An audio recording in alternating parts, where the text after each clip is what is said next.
إن الحمد لله تعالى نحمده ونستعينه ونستغفره ونؤمن به ونتوكل عليه ونعوذ بالله من شرور أنفسنا ومن سيئات أعمالنا من يهده الله فلا مضل له ومن يضلل فلا هادي له وأشهد أن لا إله إلا الله وحده لا شريك له وأشهد أن سيدنا ومولانا محمدا عبده ورسوله اللهم صل على سيدنا ومولانا محمد وعلى آله وصحبه أجمعين أرسله بالحق بشيرا ونذيرا بين يدي الساعة من يطع الله ورسوله فقد رشد ومن يعص الله ورسوله فقد ضل غوى وإنه لا يضر إلا نفسه ولا يضر الله شيئا إن خير الحديث كتاب الله وخير الهدي هدي محمد صلى الله عليه وآله وسلم وإن خير الأمور عوازمها والشر الأمور محدثاتها كل محدثة بدعة وكل بدعة ضلالة وكل ضلالة في النار أما بعد يقول الله عز وجل في كتاب الكريم بعد أعوذ بالله من الشيطان الرجيم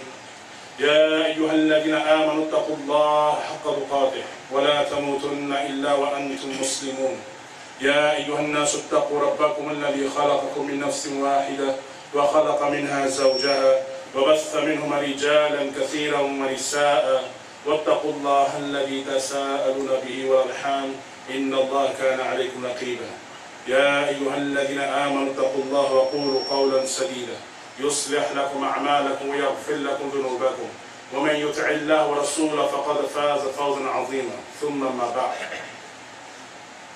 Indeed, all praises are due to Allah subhanahu wa ta'ala.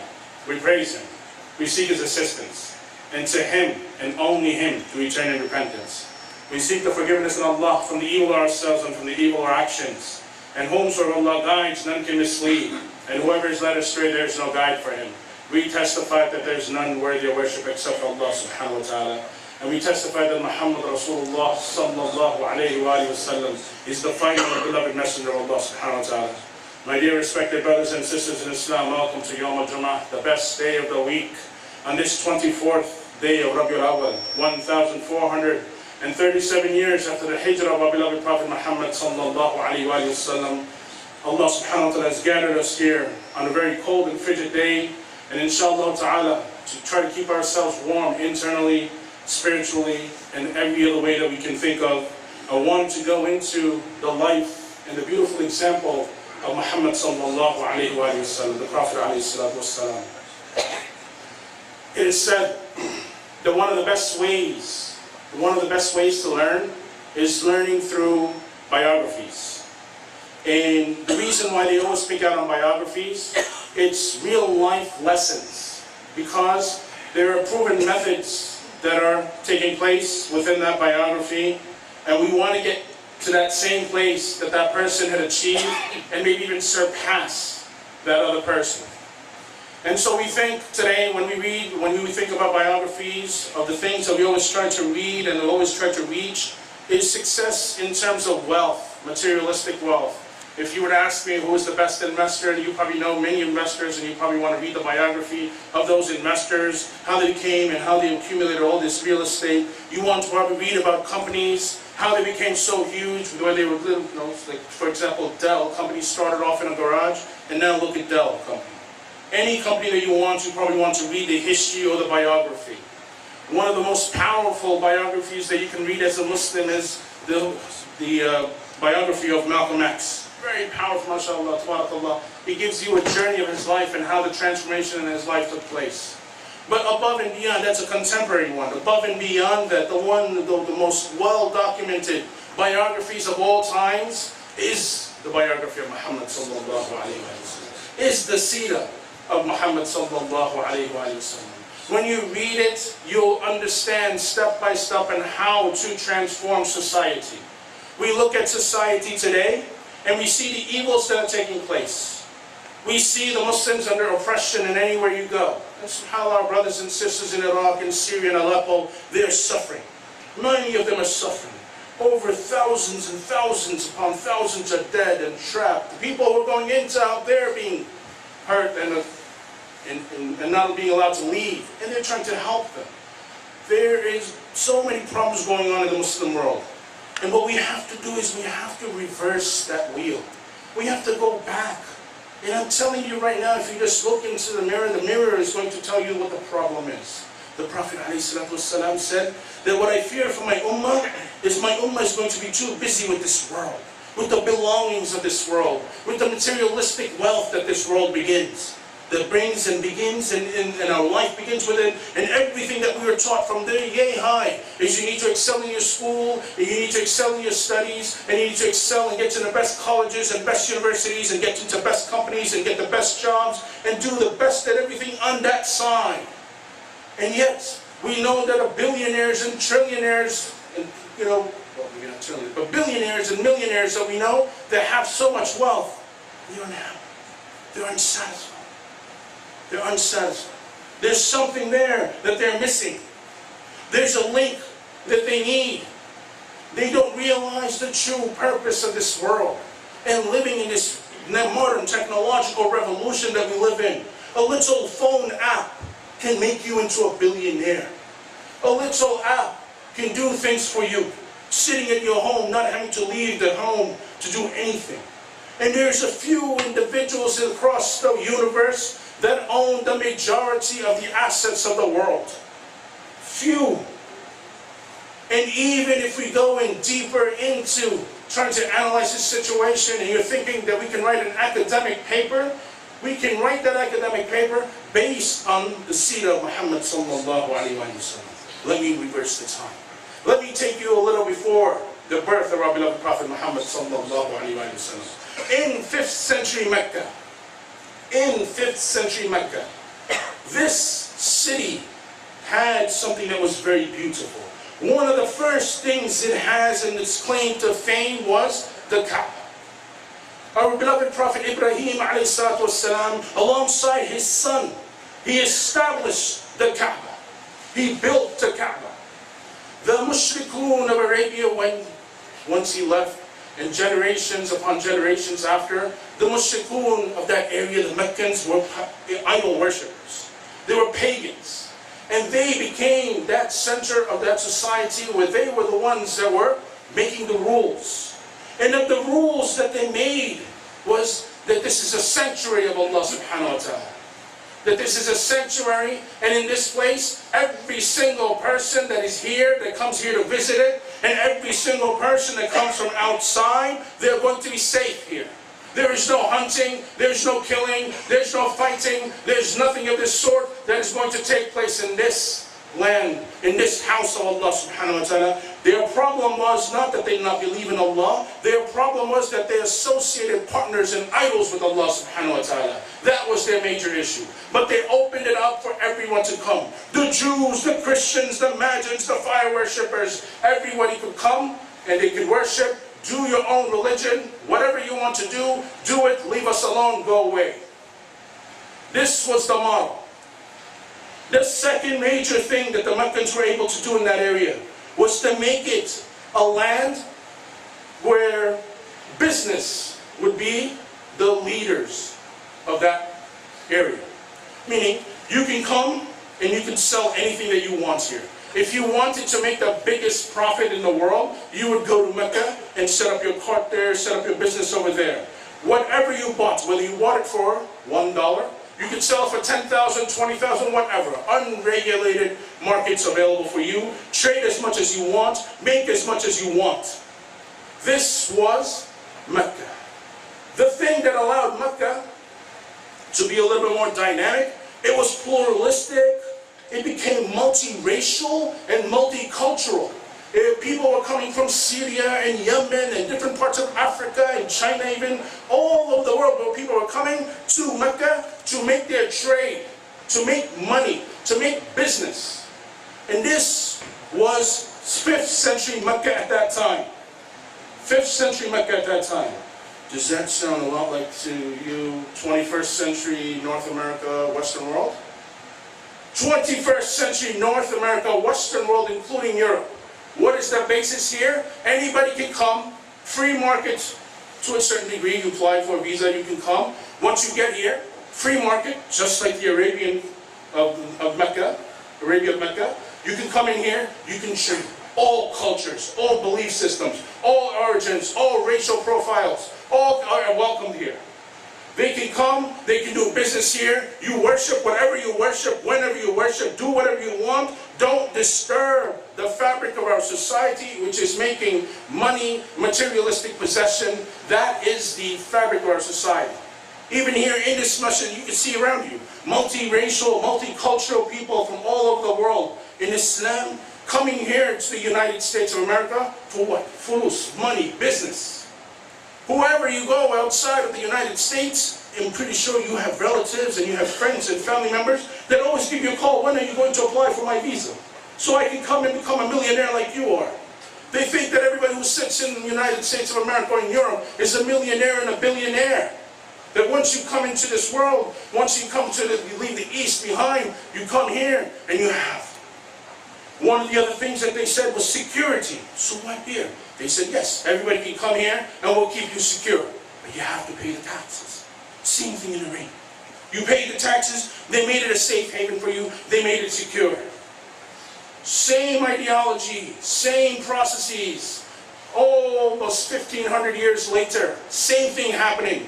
Muhammad sallallahu alayhi wa sallam was able to change that. He never ever talked about the materialistic possessions of the people of that time.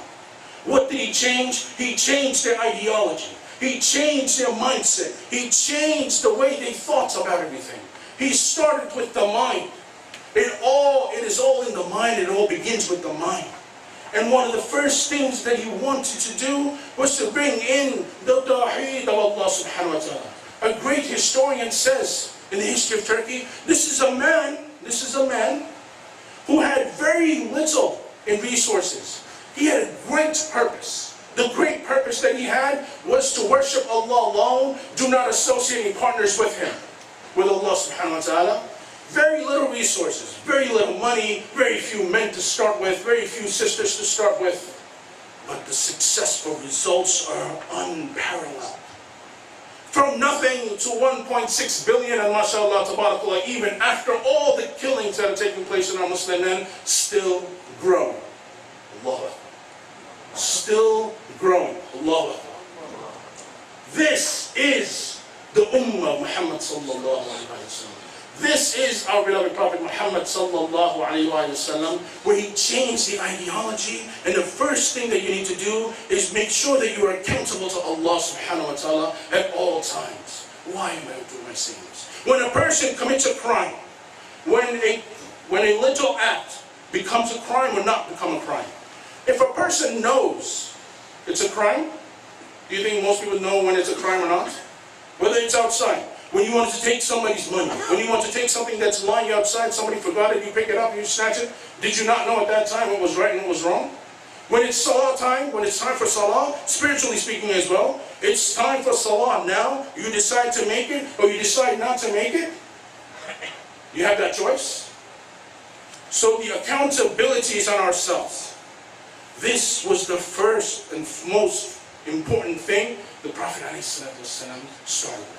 There was no lies. There was no cheating. There was no stealing. There was no mixing of, these are nobles, these are millionaires, and these are billionaires, and these are rich people. We have to treat the rich differently, and the poor differently, and the people who are educated differently, and the people who are illiterate or uneducated differently. No.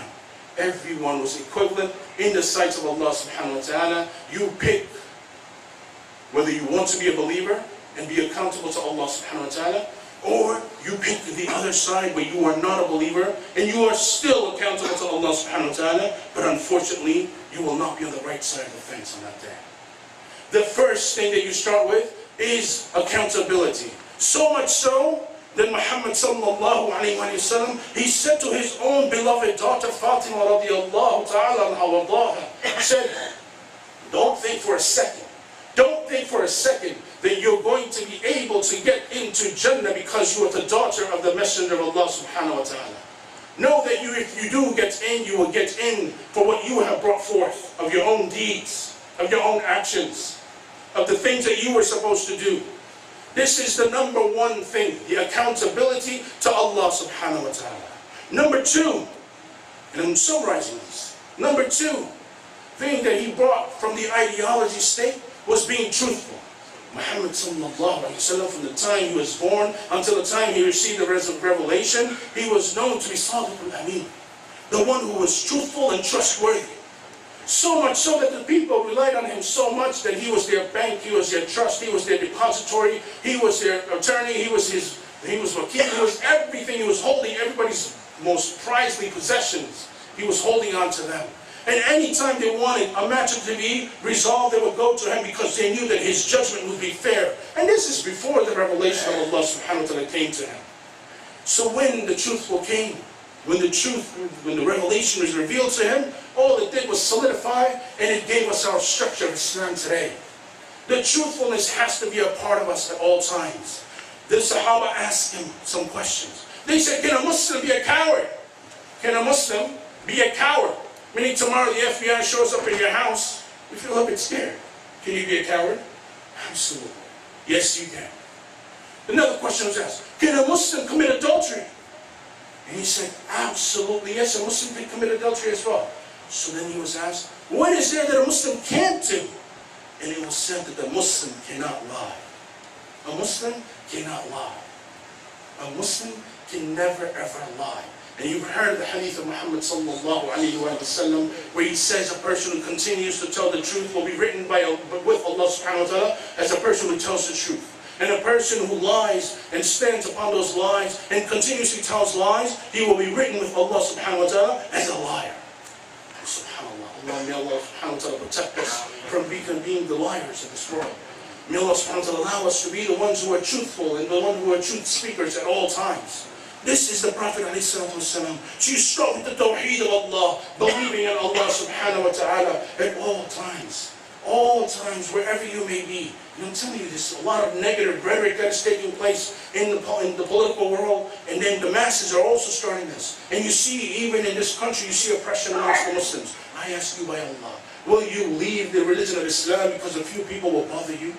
Will you leave the religion of Allah because the President of the United States of America, the President-elect, soon to be President of the United States of America, is going to make it difficult for us? No. We can't turn our backs. You stand up. You stand up like men.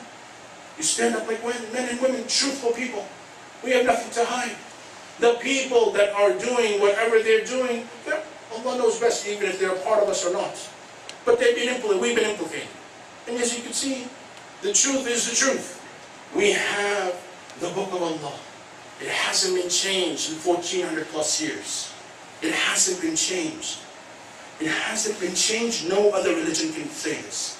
We believe in one Allah. Our theology is the simplest. One Allah and the messenger, the one who was given the book, the one connection between us and Allah subhanahu wa ta'ala was Muhammad sallallahu alayhi wa sallam to Jibreel alayhi salatu wasalam. We know this. This is part of our theology. This is part of our deen. Now what are the problems that we are creating for ourselves? And you see it full force. It's that we have been lacking this connection with the people. If you want to know that you're good, there's ways that you know if you're good or not. The third thing that I wanted to tell you about, a Muslim, is the one who spreads the good. There is innate good nature in him. This is something that is a part of him. He always tries to please Allah subhanahu wa ta'ala and all of humanity. And one of the first things the Prophet ﷺ said is to be good to your neighbor. To be good to your neighbor. Meaning, neighbor can be anyone on your side, and it can be up to 70 houses on either side of your house. 70 houses on both sides of your house. That is something that you need to concentrate on. This is something that you need to know. And so be nice to your neighbors. If you want to know that you're a good person, if you want to know if you're a good character, or if you want to know if you're a bad character, ask your neighbor. We can go and ask your neighbor, and so-and-so about this person, and they can say so many things. Oh, I hear a lot of yelling and screaming and a lot of cursing and this and that and the other from this house. Or you can say, MashaAllah, he takes care of his family very well. He takes them out, he takes them to school, well-educated, well-behaved. They take care of their property. They come and they cheer. When it's their holidays, they share their holidays with us. When it's our holidays, they still wish us well. They want everything to be good for us. They ask us if we can be of any help. We ask them if they can be of any help. We have a very collaborative and cooperative society and cooperative living with each other. This is the way you find out if you're good or not. Another way that we can find out if you're good or not, we can ask your spouse, are you good or not? And most of you might not know if you're good or not, right? You probably don't even know. Some of you are smirking and laughing because you're thinking, well, maybe on certain days I wasn't so good. And maybe on certain days I was not very good at all. And this is something that we have to really be conscious of. We are in the sights of the people that we live around. Little things that happen, it doesn't matter if you're not Muslim, no problem, nothing, it's not a problem. Muslim said something, did something, happened something, you're wearing a kufi, you're wearing a beard, you're wearing a hijab, SubhanAllah, end of the world. There's going to be a 5-page letter, a 5-page article saying like how this person is this bad, and they will research every single thing about you. They will Google, look at all your Facebook searches and your chats and everything that you've done in your life, and it will be posted online tomorrow and in the papers tomorrow. Why? Because they're sending a message. Because problem, evil sells. When you are being truthful, this is boring. It doesn't sell. We don't make any money. And remember, capitalistic society, this is what they're trying to do. Capitalism is being pushed forth, and we, all we want to do right here is right now, right? We want to be happy, we want to live well, we want to have good money, we want to have a good house, good car. So what is the difference between us and the non-Muslims? What is the difference between us and the non-Muslims? The non-Muslim, just like you, gets up early in the morning to get ready for work and go to work, and then they go out for lunch, and they end work, and they're going to talk to you about having to raise their kids and send them to good schools, and how the kids are causing problems at home, how to handle their kids, and work is a problem, my boss is a problem, that my wife is a problem, that's a problem, this is happening, this weekend this, that weekend that, travel, this, vacation, bank account, retirement account, I don't know what to do, confusion upon confusion between the two, Muslim and non-Muslim. The difference comes within that spirituality. That connection between you and Allah. If you're waking up every morning early in the morning to go to work, that ideology has to change. And then you start waking up for Fajr. And then you go to work. And then you have Dhuhr, and then you have lunch. And so when you start to concentrate on your ideology, your ethical process, your morals, your values in life change, then you'll see society will start to change as well. Things will start to begin to happen the way you want them. This is how the Prophet ﷺ did it. 13 years in Mecca, just training people about belief in Allah. That was the major thing. There was no fighting at that time. There was no jihad. And when the first war did take place, it wasn't invoked by the Muslims. They were outmatched, outnumbered. There was nothing that they could do. It was the opposition that came with 3 times the force. But Allah subhanahu wa ta'ala's victory came about. And that is what helped propel Islam. That people who had very little in resources, but they were big in their hearts and in their minds and in their souls, it was something that was beautiful. It was a connection with Allah subhanahu wa ta'ala, where Allah subhanahu wa ta'ala even sent His angels for that victory. This, my brothers and sisters, is the way of our religion. And if you think that today's technological revolution minimizes our spirituality, minimizes all of this because seeing is believing, or something that I can touch and feel is the only right way of doing things, then there's so many things that you cannot touch and you cannot feel, and it's still right. So that thought process is incorrect.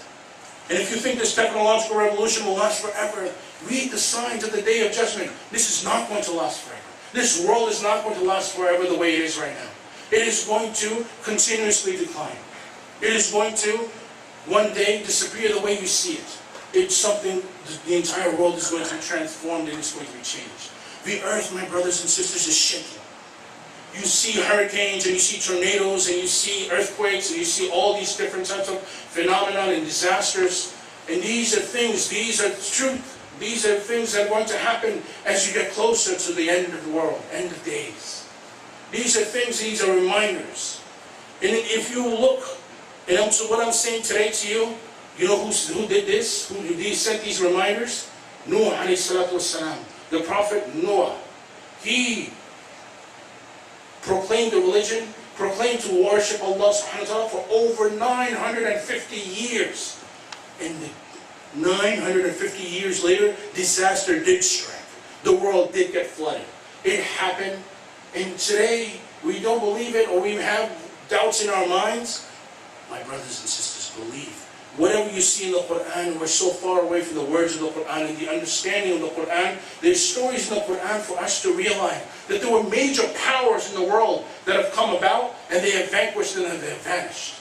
They have nothing you can see. You only see remnants of them. The archaeologists are finding little remnants of the towers that they had built and of the artifacts and the major monies and everything that they had. Today, you're seeing what you see around you, but tomorrow you don't think that this is going to disappear? Everything one day will be finished. Every day one thing will be finished. And if before that, we will be finished. Before all of that, all of us will be finished. One life, one chance, and you have to make that choice. Is that choice going to be the right choice? And for Allah subhanahu wa ta'ala to be with Allah subhanahu wa ta'ala in the highest level of Jannah, or even the lowest level of Jannah, we'll take either, right? Or will you pick the wrong side and go to the side where there is nothing good and only punishment for eternity? May Allah subhanahu wa ta'ala protect us. May Allah subhanahu wa ta'ala make it easy for us. إنه غفور رحيم.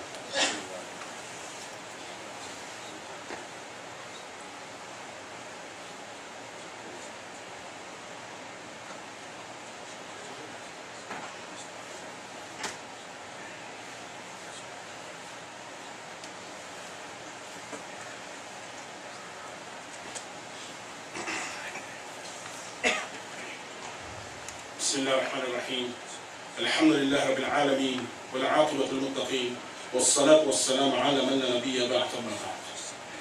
My dear respected brothers and sisters in Islam, this part of the khutbah, I wanted to remind you, one of the things that you always hear in this masjid or any masjid that you go to, that you are the sole supporters. And we always ask you for financial support. In any, I'm not talking, nobody's in the board or anybody in the masjid here has told me to say any of this. Neither am I part of the board here or any board of any masjid. I'm just the khatib for today. I want to remind you that there are financial hardships, there's always financial difficulties wherever you go. And you just look at your own household, how you have to take care of the heating and the electricity and the water bill and taxes and income and food and salaries and you're dealing with everything in your personal life. We have those same expenses, whether it's in this masjid, your home masjid, wherever you live, you have a masjid there as well. We need to support our centers better. And I'm not just talking about financial support. I'm talking about support with yourselves. Be a part of your community. If you are, alhamdulillah, may Allah bless you, may Allah increase you, and may Allah give you more, and may Allah allow you to be a facilitator of all the other masajids and all the other institutions and the community centers and the schools that we have and become better. But what I'm trying to tell you is that you need to get involved within the masjid, within the community, where we should be able to do a lot more inside the masjid than we are able to do. Our goal is not just to make this masjid fully functional for Friday prayers and regular prayers only. There should be more than that going on here. You should be able to have people and the imams that are coming here, they're highly educated, they're extremely literate, they're well-versed in the Quran, they can explain the things that need to be done. And if I were to start the most perfect society, the most perfect community, Prophet ﷺ set it up. And he was able to, in that masjid, that was a community center. You had a problem, you go there, you had a resolution. Right now, we can't do this. A person comes to us and said that I'm failing in my rent, I've fallen behind in my rent, I'm falling behind in this and that, my child support, my payment, this and that, the other. I need sadaqah for this, I need sadaqah for that, and we're unable to compensate everyone. We're unable to take care of all of these people. And I'm telling you right now, if you see the things that are taking place in the Muslim world, it's again, taking whatever we make, and you can do the percentage in your heads right now. I'm pretty sure you know what you're giving to the masjid, to the community center, to the schools, to the Islamic schools, and whatever, how much portion of your money, this money, and very little portion of it that we're investing in our community, in our masjids, in our community centers, and we're unable to do. This is a place where they should be able to reach out to your business professionals. I don't see a lot of youth coming in here and asking me or asking anyone, how do I get into the field that you're in?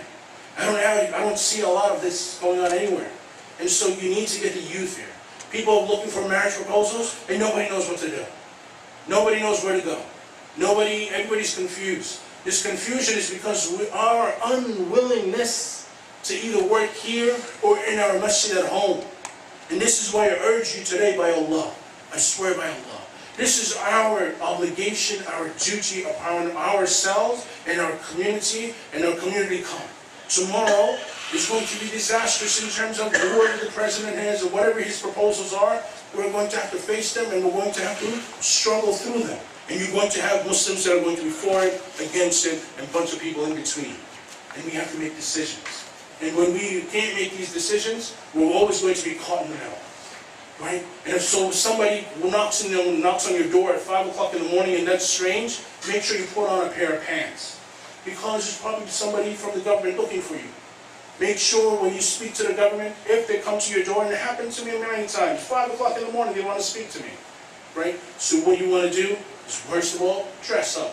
Before you open the door, make sure you're dressed, and then you give the card of your attorney. You don't speak to them, you don't allow them to your house, not even for a second, not for a question, I just want to ask about your neighbor. Nope, that's my attorney. I'm telling you these things for your own security.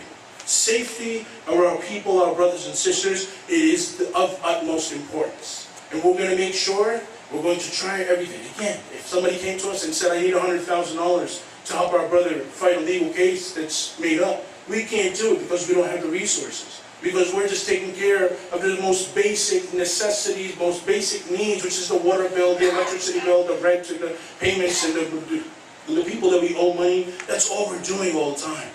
And so for us to grow, you're going to have to make this commitment with yourself. How do you want to become a part of your community? How do you want to become a part of your masjid? And how are you going to further and advance the community center from just being a dead masjid for almost every hour of the day except for 1 hour on Jummah? How are you going to make the masajids, the community centers, become alive again? This, my brothers and sisters, is a challenge first and foremost to myself and then to you as well. And collaboratively and cooperatively, in accordance with the seerah of Muhammad sallallahu alaihi wasallam, we can do this, we can come back, we can make it better, and we can make it bigger, where now the people outside, when they see it, they're like, mashallah, these Muslims, they're very good, very well organized, they know their game, they're on top of their game, they know what they're doing. May Allah subhanahu wa ta'ala allow us to be successful. Allahumma ighfir lil-mu'minina wal-mu'minat wal-muslimina wal-muslimat al-ahya'i minhum wal-amwat. Allahumma innaka 'afuwwun tuhibbul 'afwa fa'fu 'anna. Allahumma akfina bihalalika an haramika waghnina bifadlika 'amman siwak. Allahumma arina al-haqqa haqqan warzuqna ittiba'ah wa arina al-batila batilan warzuqna ijtinabah. Allahumma aid al-islam. Allahumma thabbitna 'ala al-islam. Allahumma nawwir qulubana bi nur al-iman. Allahumma atina fid dunya hasanatan wa fil akhirati hasanatan wa qina adhaban nar. اللهم ظلمنا انفسنا وان لم تغفر لنا وترحمنا نكون من الخاسرين. اللهم اغفر لنا ولاخواننا الذين سبقونا بالايمان ولا تجعل في قلوبنا غلا للذين امنوا ربنا انك رؤوف رحيم. اللهم لا تجعلنا من القوم الظالمين. اللهم لا تجعلنا فتنه للقوم الظالمين. اللهم انصر الاسلام والمسلمين. اللهم اشف مرضى ومرضى المسلمين. اللهم اشف مرضى ومرضى المسلمين. اللهم اشف مرضى ومرضى المسلمين. اللهم تقبل منا انك انت السميع العليم. سبحان ربك رب العزه عما يصفون وسلام على المرسلين والحمد لله رب العالمين. أقم الصلاة.